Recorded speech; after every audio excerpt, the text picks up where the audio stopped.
This conference will now be recorded. Hey folks, welcome to the NSA webinar on practical tips to prepare for a CSD migration. Our guest speaker for today's session is Carol Shinya, Director of Global Accounts. Carol has been with NSA for over 3 years, but she's got a whole lot more experience in the world of distribution and SXE, having worked for distributor and Infor in the past. So without further ado, Carol, I'll pass it to you. Thank you, Brian, for making me feel a little old on that. I've got a vast amount of experience. But he's kind of right. I have been in distribution for quite a while. I've been either an implementer or a customer of the Infor product since the mid-90s. I have to tell you, I've gone through all those, user interface changes. So I started in character, made the move to graphical, made the move to web UI on Silverlight, and finally, of course, CloudSuite. So it was exactly 4 years ago today, or not today, but this month, we brought our first CloudSuite distribution customer live.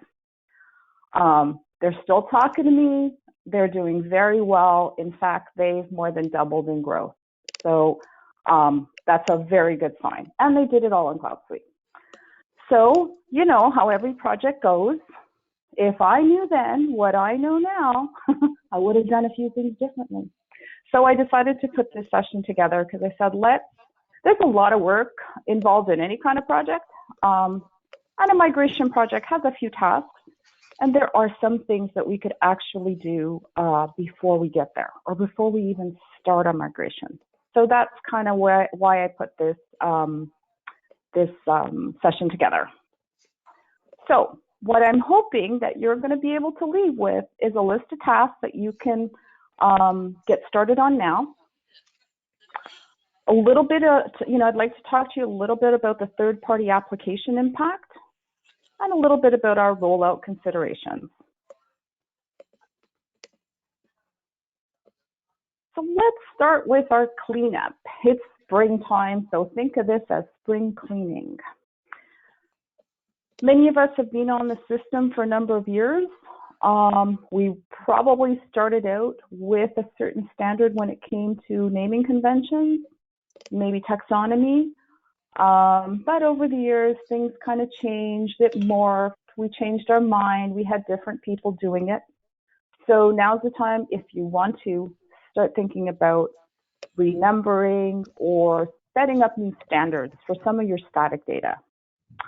Another item you might want to consider, when you implemented, you may have created some extra companies in SX. You don't really use them anymore today, or maybe you had a business unit that you sold off or closed, so you no longer use the company in SX. You might want to consider deleting that company before migrating your data. Remember, garbage in, garbage out, right? Inactivating some master records. Do you have some customers out there who haven't bought in, a certain amount of years? Maybe they're closed now. Maybe some vendors you have not purchased from, maybe they're closed. And my favorite, pricing records. We're all really good at adding pricing records, and I'm guilty of it. We sometimes forget to inactivate and delete our old pricing records. So that's kind of the standard, the cleanup stuff that you can get started on now. Transactional records. How many years of data do you have out there? A few of you have quite a few years. And I'm curious to know, do you really need all that data? Keep in mind, I could do some selective archiving and purging. There are standard programs available in your current version of SX that will either archive or purge. And you can selectively do that. You don't have to necessarily say everything has to go from a certain time frame. You could actually decide, I'm going to archive or purge my IC transactions, anything beyond I don't know, 7 years. And then perhaps keep all of your OEs and POs. I'm going to take a break, or not a break, but a little stop here because a few people have joined. Just give them a chance to catch up. Apologies again, technical difficulties with GoToMeeting, so I had to create a new link. We are recording this session, so I will make sure that you get a copy of the recording so you can catch up on anything you might have missed. For those that were here when I started, any questions with regards to data cleanup, archiving, or purging?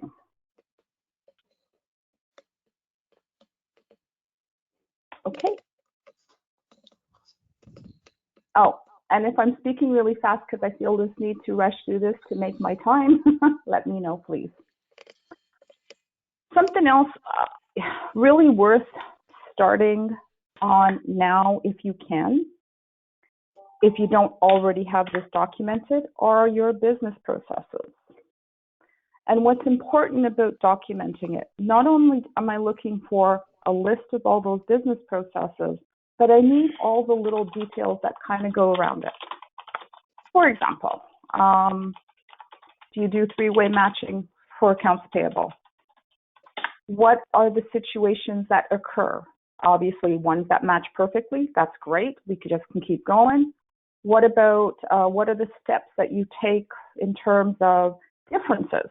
So short ship, overship, I don't know, damage perhaps by transport, or the wrong product came in. Those are the business processes that would be good to have fully listed out. I don't need all the steps, but just a list of them. Include with that, and this is the key part, are all the external and manual business processes that you do outside of SX that are tied into the main ones that are in SX.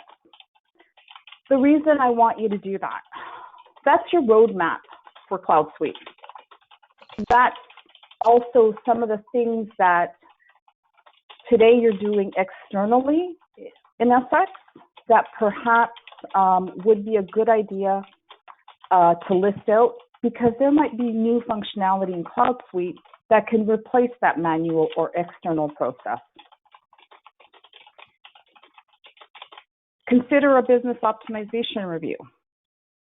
We do these, and I have to tell you, I have yet to see one that is less than 100 pages. So we come in, we meet with your team, we ask you to fill out a bunch of, kind of a questionnaire. We'll ask you for some upfront information.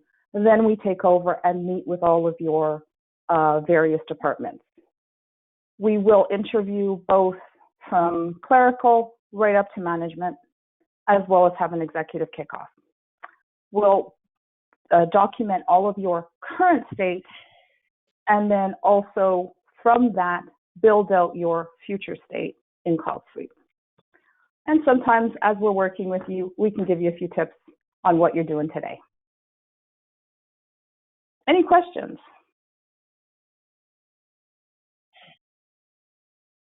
Okay, cool. Oh, one thing I did want to show you, and let me pull that up. I do have this document that I put together, basically outlines some of the main functions that each group would do. So finance, AP, AR. It's just a start, but if you don't have all of your business processes kind of mapped out already, this is a great start, and you can go ahead and add tasks into it. So happy to share that with anyone who would like it. I will be showing you a couple other documents. So at the end of this, I'll give you my contact information, and just drop me a line and tell me which ones you'd like, or all of them, and I'm happy to share that with you. All right, moving on. New features in CloudSuite. There's a lot. It's really impressive. Infor does a great job in getting enhancements out every month in CloudSuite.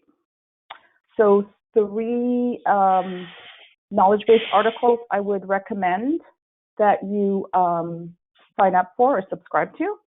I've listed them out here. One of them is the CloudSuite Distribution updates.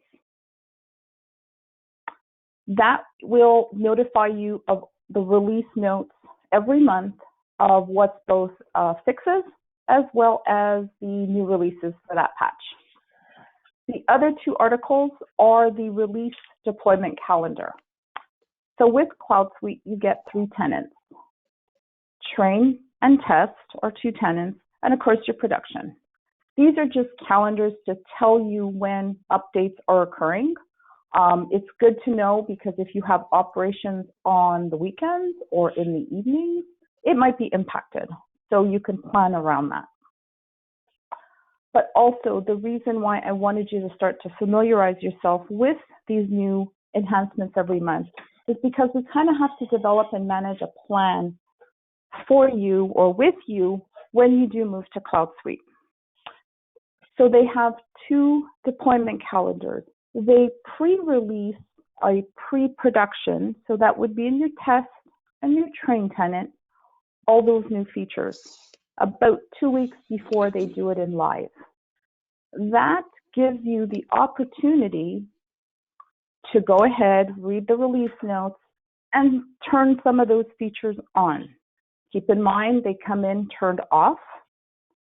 So you would have it won't impact your day-to-day operations once that patch is applied. But this gives you the opportunity before it hits production to go ahead, turn on the feature, test it out, and see if you can leverage it. So it's good to know when the pre-production update occurs. The first knowledge base article tells you what they're applying. And of course, the last one is when they're going to apply the changes to live. Why do we need to worry about this every month? I just said that the enhancements are turned off, but some things do impact you, and they may be things that you're using today. For example, EDI. If they make some changes to the maps, you need to be aware of it, just in case it impacts you. We don't want to find out the hard way, meaning it's in production, there's a map change that you didn't address. And of course, we want to know what new stuff came out, because there's some pretty neat stuff that comes out every month. Here's usually the big question I get. I've got mods. So you got this beautiful custom-built car. That's your beautiful custom modified SX. As you well know, moving to the cloud, the conventional mods that you know today in your GUI or character are not quite the same. Mods that you have today may not be able to be moved forward as is into the cloud. So this is a task you can start working on right now before you even start your migration to develop a plan on how are we going to address these mods. I generally ask our users who are migrating to start with a list of your mods, and please include anything that you've built in-house. So not only mods that you may have gotten done by NSA or another partner or SI, add to that any in-house built mods. Break that list down by type, because not all mods are created equally. For example, forms generally, depending on your solution for the form, we have a relatively, I'm going to say, a way to get around that, so we can eliminate most of those mods. UI mods, so any field you might have added, maybe you made an existing field required because it wasn't required in GUI. Those we can do through personalization and basic extensibility. So I'm not too concerned about those. Reports, especially non-updating ones. We have alternate solutions to do that. You would have, using a BI solution could be one way, and the inquiry reports are pretty slick in CloudSuite. You can do a lot with it now, and all of the grid lists are available to export to Excel. So there might be a different way of handling it. That kind of leaves us with the last two, which is updating reports and or business logic changes. So if you've got a really intrusive mod that does all kinds of, I don't know, calculations or things like that behind the scenes and updates the transaction, those are the ones that we have to address.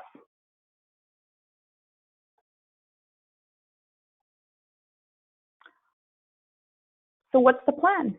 You've got your mods broken out now. So let's obviously make sure that the mod's really being used. Caveat to that though, I have found that when we go back to users and ask them, are you using this? And they haven't been, you kind of pique their interest so they start using it. So you gotta, that one you have to be a little careful of. Non-updating reports, consider doing that rewrite in Burst or whatever other BI solution you are considering with CloudSuite. Forms, as I mentioned earlier, a lot of the fields can now be added in standard CloudSuite. New functionality available in CloudSuite to replace the mod. For example, you have modified, and I've seen this quite, happen quite a lot with a lot of users. They've built product restriction functionality as a mod. That's now standard. Will it address your need 100%? Perhaps not, but at least we can start with what we've got there and eliminate that mod as much as possible. Enter an ERS or check and see what's out there already and socialize it, especially if you've got a line of business tug group that you can promote with. And of course, our last option is co-dev, which we would do more towards once we started the implementation process or the migration process. But the idea of co-dev is you would actually pay for the modification, but Infor will commit to putting that in the standard. Finally, during the migration process, we can do a mod review. Mod review would be the remaining items on this list to figure out a way to now utilize CloudSuite standard functionality as much as possible. And then if that's not, fully addressing it, looking at an extension. Questions, anyone? Really? I thought for sure this would be the one everybody would ask questions on. All right, I will move on then.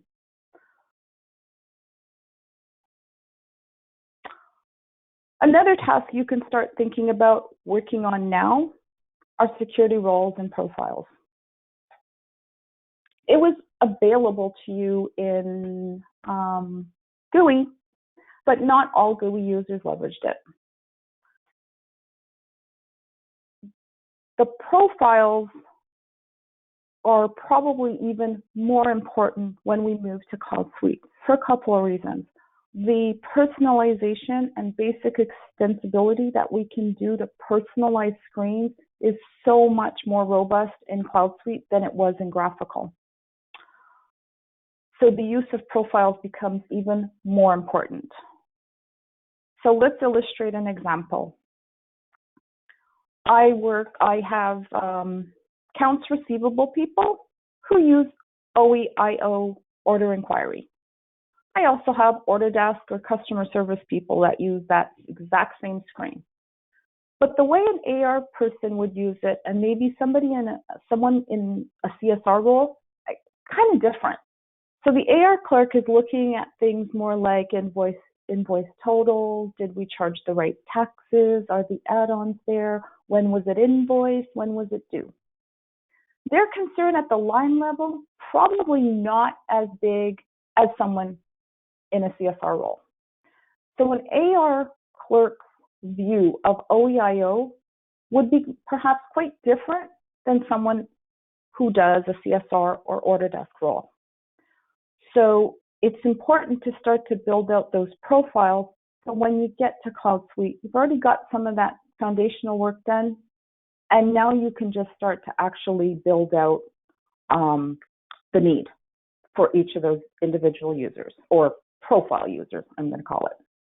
Security roles, you may have, I don't know, 20 people doing order entry.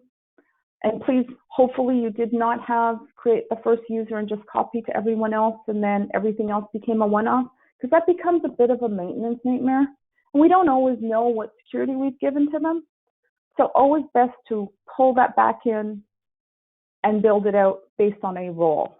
You might have a couple of CSR roles. You may have a CSR1 and a CSR2, but at least that gives you that ability to keep the security based into two different roles. And then from a maintenance point of view, from a control point of view, you're much further ahead. Again, I have a document here. It's a bit of maintenance, I admit, but I do have something here that lists out by screen. Again, this was built based on CloudSuite security flags, but you can start to leverage this by building out what are the different security roles that you would need, and set the values you felt appropriate for each of those roles. Again, another document, be happy to share with you. Again, does change on a monthly basis because as Infor adds different security and different feature functionality, it does have an impact here. So you may want to ask me again further down the line if you want an updated version. Can everyone see this Excel sheet all right? Brian, is it showing well? Yeah, it is. We do have a request Okay, for the great. docs as well, Carol, after, in addition to the recording, if we can include some. Sure. All righty.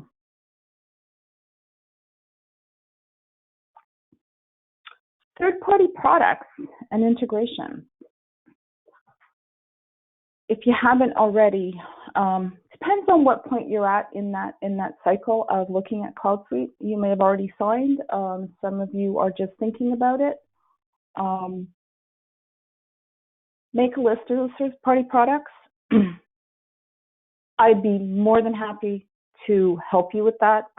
Certainly not the expert, but I've got a good idea on most of the commonly used third-party products. And I'd be more than happy to let you know, is it supported or qualified to run with CloudSuite? Is it the right version you're running for CloudSuite?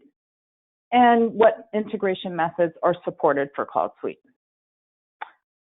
The reason I'm kind of saying this is something you might want to consider doing now is that in some cases, you may actually be able to move ahead with upgrading it if you need to, and know that it's supported for CloudSuite.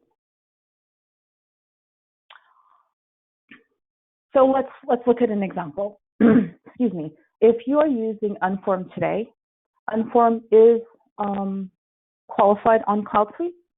You can move ahead with that. You might have to tweak your rule file, but out of the box, works quite well. Like I said, a little bit of tweaking, but it will work. Here's a gotcha on that one. You should be on version 10 of Unform. The good thing about that is you could, depending on your SX version, if you're running a very old SX version, this might not apply, but for people running more current versions of GUI, like the 6 series, you can upgrade to Unform version 10 on SX today, and it'll work fine. Again, maybe some tweaks on the rule file for the output, but it shouldn't be major. This is also the qualified version for CloudSuite. So you've eliminated one task to do for your CloudSuite migration by doing it ahead of time. Things like integration, you may not be aware, or maybe you are, but this is where you do your due diligence, do your homework, is to find out what integration methods are supported. And is it something we could possibly do in advance?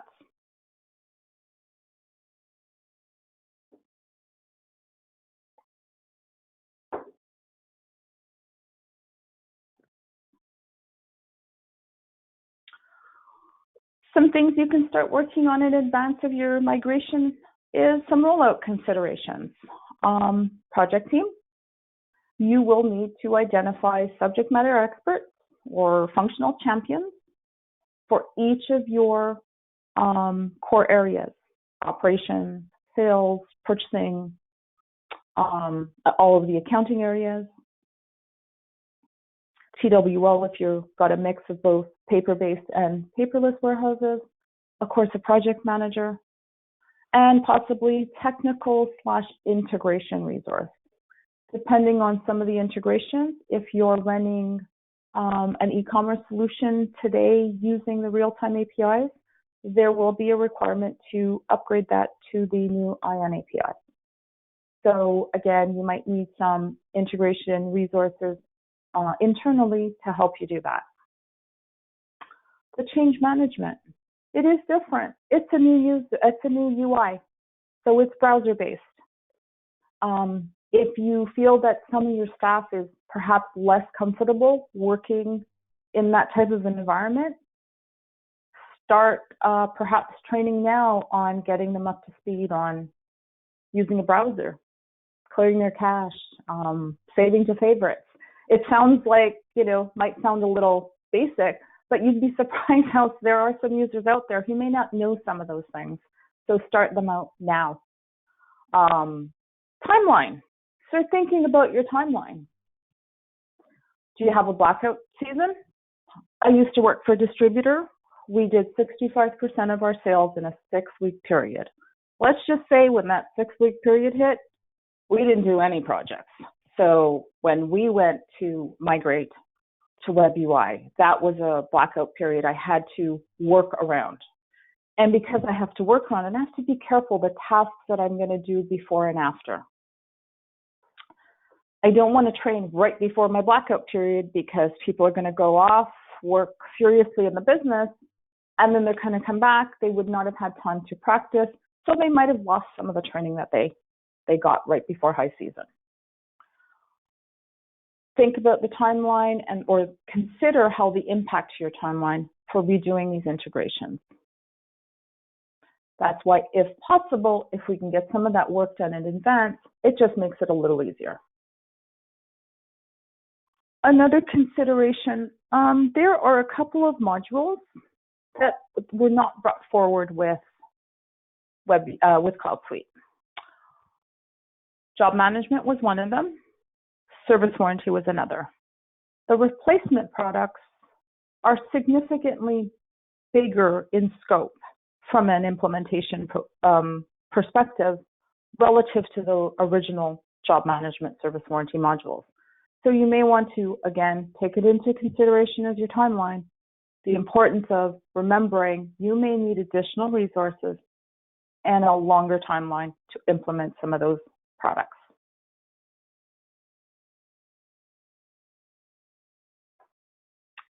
Questions, anyone? I felt like I spoke really quickly, so I would be more than happy to take questions from the audience if I wasn't clear on anything. And I know there was a few of you who got here late. My contact information is here. Please note that. I am more than happy to make up for this GoToMeeting challenge by having individual one-on-one calls with you if you want to cover any of these things, specific to your business. You want to talk about third-party products, mods, whatever you like, or if you want any of my documentation. Questions?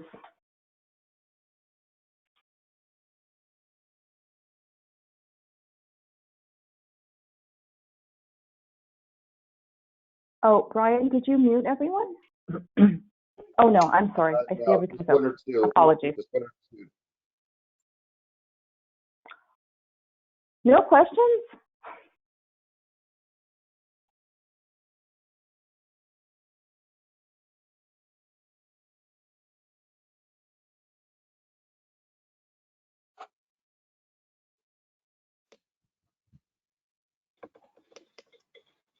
Okay, well, I do want to express the same thing that Carol did. Thank you guys for, responding to the revised GoToMeeting link and joining us today. We will be sending out a follow-up email, which will have the recorded session. and Carol can select, you know, a couple of the example reports that she had, you know, we can attach along with it. So we should have this out within the next 24 hours to everyone that's on the session here, and as well as those folks that may have missed our head bob on this. Yeah, sorry about that. Great, guys. Well, thank you all for attending, and hope you have a pleasant day, and please be looking for the follow-up email within the next 24 hours or so. Thank you so much. Thank you. Thank you, All right. guys. You bet. Bye-bye. Thanks, everyone. Have a good afternoon. Take care.